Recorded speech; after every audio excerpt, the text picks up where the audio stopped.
Hello mga ka-chupals!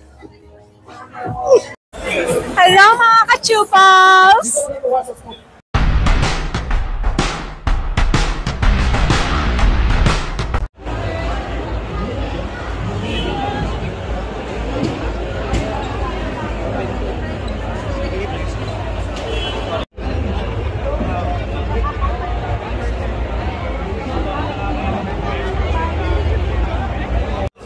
Hello mga ka-chupos, at ngayon ay day 2 ng Makina Moto Show at syempre kasama natin si Sir Jinwoo.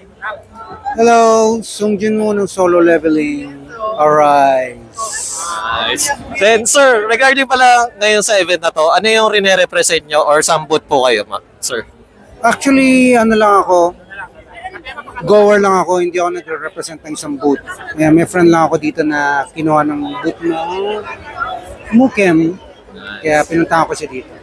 Then nakailang ano na po ba kayo, monster or beast monster na napatay ngayon, sir? Marami na. Huling-huling napatay ko si Biru na ngayon ay isa ng Shadow. Nice.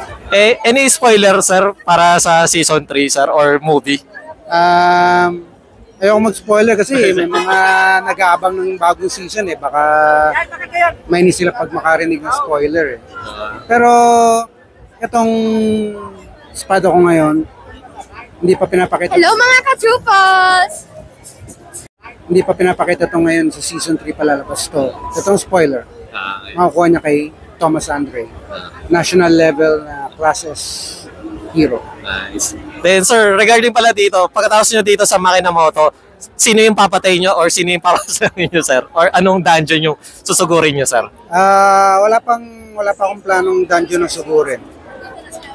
And any sir, social media just in case na gusto nila kayong i-follow, sir?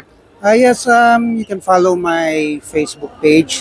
Just look for Rain Zero. And makikita nyo doon, Sub-Zero na picture. Then ayun sir, any upcoming events na atin kayo sa cosplay, sir? Yes, baka tomorrow nasa Robinson's Galleria South ako, San Pedro, for Heroes Con. And then this upcoming Matsuri sa Rizal Park, andun din ako. Once again, thank you, Sir Jinwoo. Ayan. Thank you. Aray, sir. Alright.